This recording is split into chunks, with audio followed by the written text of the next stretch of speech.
Siku tarehe leo ya tarehe 22, siku tarehe leo ya tarehe 22 mwezi wa 3 mwaka wa 2026. Bwana asifiwe sana. Nimemshukuru kwa sababu watumishi wa Mungu wako kwa matipaoni na wao wengine. Nimesema Bwana amubariki sana. Kwa sababu ya leo ningependa tujifunze kitu. Tukishajifunza kitu, baadaye kwa maombi tukiendelea na vipindi ingine. Bwana asifiwe sana. Hebu salamia mwenzako, sema karibu kwa mafundisho. Karibu kwa mafundisho. Mwambie asipige kelele. Bwana asifiwe sana. Asipige kelele. Mwambie karibu kwa mafundisho. Bwana asifiwe sana. Sema mwambie karibu kwa mafundisho. Ndio mwamsalamia tena mara pili, mwambie Mungu anakupenda. Kwa sababu unang'ara. Si ni ukweli? Amen. Mungu anakupenda kwa sababu anafanya nini? Ameng'ara. Sema amen. Sasa kama sisi watakatifu mbele ya Mungu, kwa nyumba ya Mungu, lazima tujitolee chochote ambacho tunafanya kwa kasi ya madipaoni iwe sawa sawa, iwe kamili. Sema amen. Bila kupoteza wakati ambao hawanijui, mimi ni mtume Ronald Simiyu wa Marwa. Church yetu inaitwa Freedom of Life. Bwana asifiwe sana.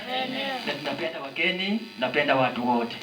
Kanisa inaendelea mbele kwa huduma yake. Si ni ukweli? Basi mwenye ako na Biblia afungue nami Mambo ya Nyakati wa kwanza. Mambo ya Nyakati wa kwanza. Luka ya King'ombo ama sio ya Kiebrania ya Kiingereza. First Chronicles chapter 6 from verse 31 up to 34. Mambo ya Nyakati wa kwanza mlango ni 6 kuanzia 31 hadi 34 peke yake. Yule ambaye amejaliwa kupata hiyo kitabu, kwa heshima yako ningependa akusomee. Nasoma Luka zote mbili kwa Kiingereza na Kiswahili. Mwenye amepata upande wa Kiingereza anaamka akusomee. Mwenye amepata upande ya Kiswahili pia yeye akusomee. Sasa nikianza kufafanua tunaendelea mpaka hadi mwisho.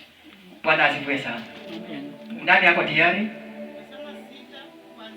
Mambo ya Nyakati wa kwanza kuanzia 6 kuanzia mstari wa 31 hadi 34 peke yake. Hawa ndio watu ambao kuwa viongozi wa uimbaji katika nyumba ya Bwana baada ya sanduku la agano kuletwa ili kukaa huko. Walihudumu kwa kuimba mbele ya maskani, hema la kukutania, mpaka hapo Mfalme Solomoni alipojenga hekalu la Bwana huko Yerusalemu. Walitimiza wajibu wao kulingana na taratibu walizokuwa wamewekewa. Bwana abariki maandiko matakatifu. Sema amen. Amen. Kwa Kiingereza nani ako tayari? Kwa Kiingereza nasoma Luka 2. Hiyo ni upande wa Kiswahili. Kwa Kiingereza nani atakusomea? Angalia kwa wenye wako na simu ya mtandao. Angalia kwa Kiingereza. First Chronicles. The book of First Chronicles chapter 6 from verse 31 up to 34 only. First. Nani amepata? Basi bila kupoteza wakati tutaendelea. Kichwa cha mafunzo ama vielelezo kuhusu walifanya kazi yao ya kuimba katika nyumba ya Bwana. Hiyo ndio kichwa ya mafunzo. Walifanya kazi yao ya kuimba katika nyumba ya nini? Ya Bwana. Bwana asifiwe sana. Walifanya kazi yao ya kuimba katika nini? Nyumba ya Bwana. Kwa hivyo maandiko matakatifu na kufundisha sisi ya kwamba Mfalme Daudi wakati alitawala kwa nafasi yake kwa mhuduma wa Mungu ili kusaidia watu katika neno la Mungu.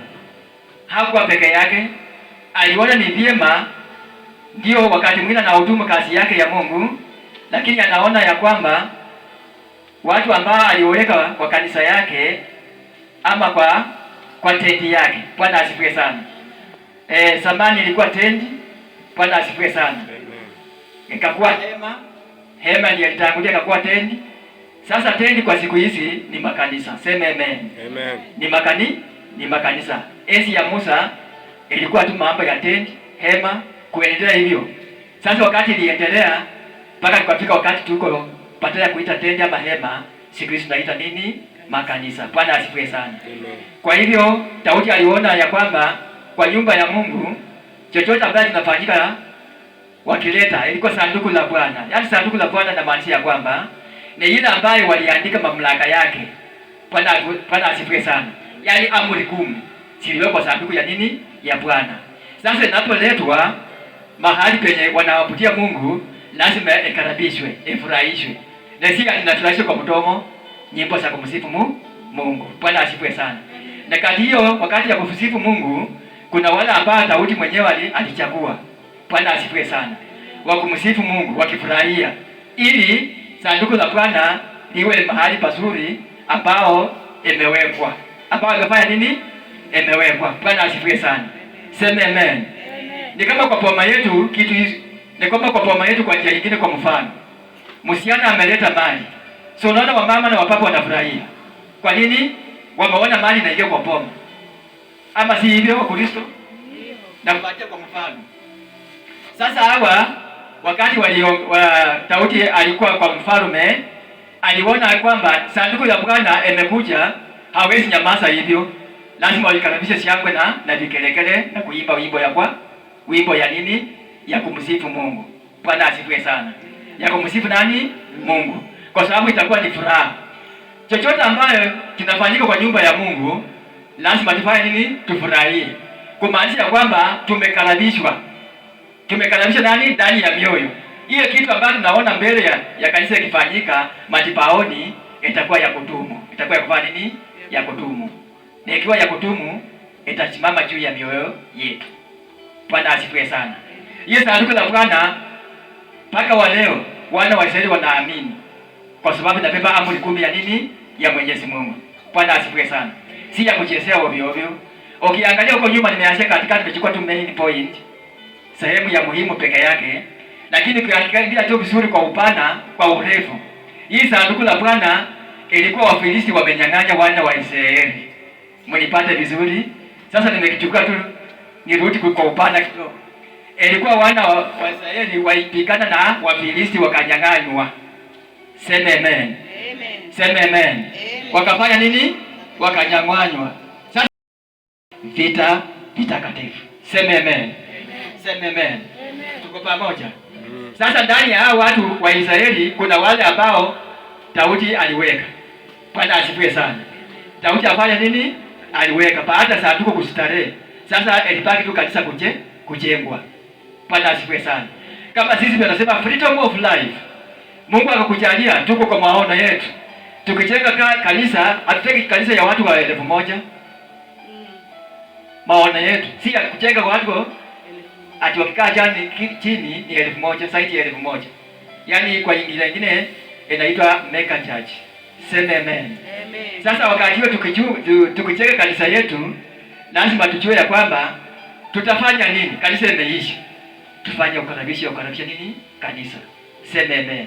Amen. Kama hii, unaona kitu kama hii, tunabadilisha. Tunaweka kitu kingine mpya. Bwana asifiwe sana.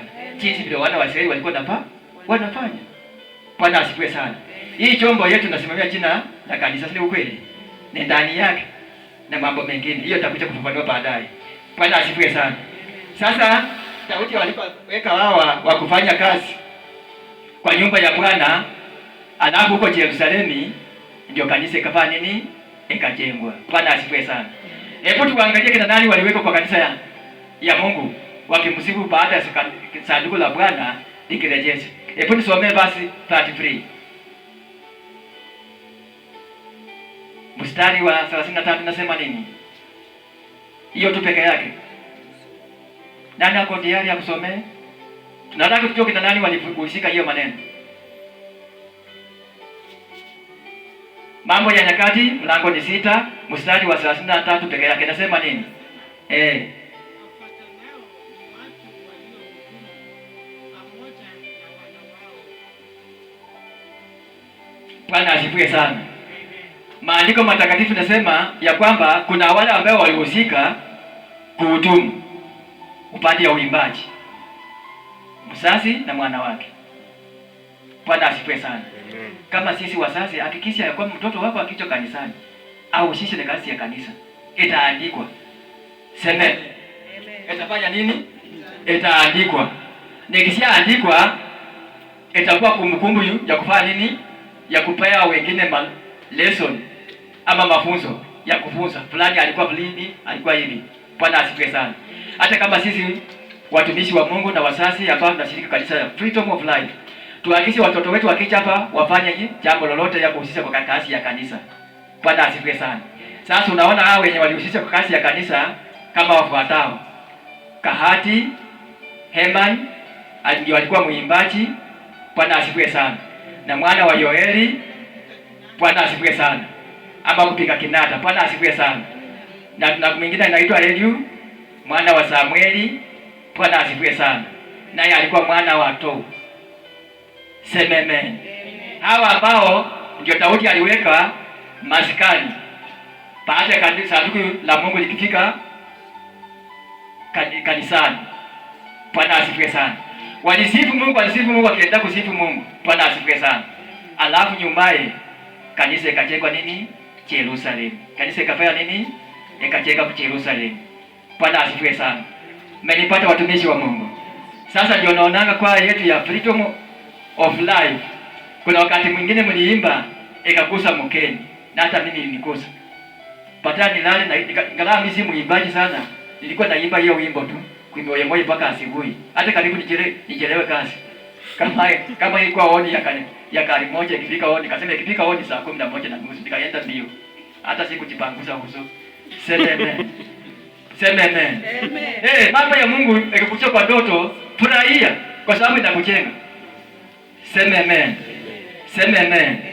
Kwa hivyo hao watu walijitolea kwa kazi yao. Bwana asifiwe sana. Walijitolea nini kwa kazi yao? Kwa kazi yao. These are the men who performed together with their songs. Bwana asifiwe. Their duty are very good, isn't it? They are very perfect. Nobody akiwa mtu kama amejitolea kuimba halazimishwi. Bwana asifiwe sana. Afanya nini? Halazimishwi, because their duties were very good, isn't it? And they are very perfect. Bwana asifiwe sana. They are very perfect. So we must learn lesson from them as a good Christian or a good Samaritan. When somebody performed good duties in the church, we must learn a lesson from him or her, isn't it? Bwana asifiwe sana. Amen. We have very many different gifts. Bwana asifiwe sana. Amen. We have the prophet, we have the teaching. Bwana asifiwe sana. Ministering word of God, pastors and evangelism and so on. Bwana asifiwe sana. And we have others performed miracles through prayer. That's church service. Bwana asifiwe sana. Bwana asifiwe sana. Kwa hivyo waimbaji wa Freedom of Life Ministry, Bwana asifiwe sana. Tukua mji wa Nakuru Town East. Bwana asifiwe sana. Lakeview Estate. Bwana asifiwe sana. Amen. We are going to build a mega church through our faith. Amen. Bwana asifiwe sana. And it will be international church. Yes. If you believe and have strong, it will be international church. Then we shall speak Kiingereza na Kiswahili. Yes. Bwana asifiwe sana. And at that time we must be very beautiful. Say amen. Amen. We must be very beautiful and so on. And avoid absenteeism.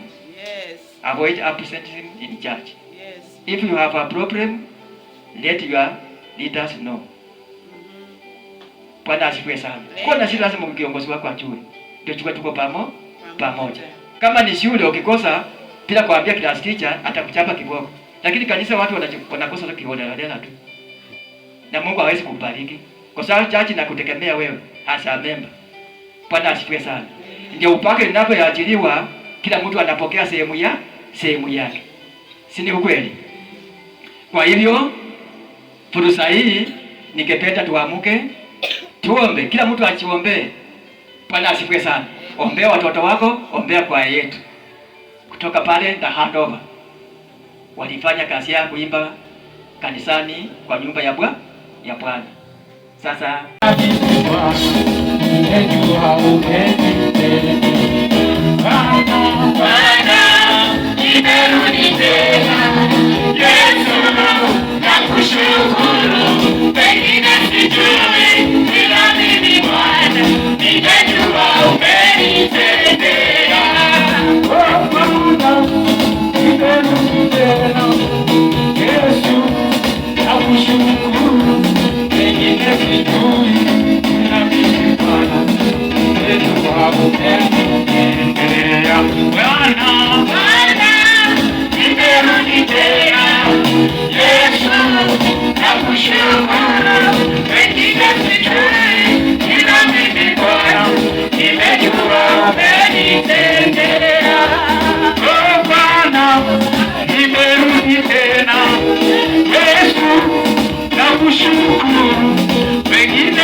Bwana, nimejua umenitendea.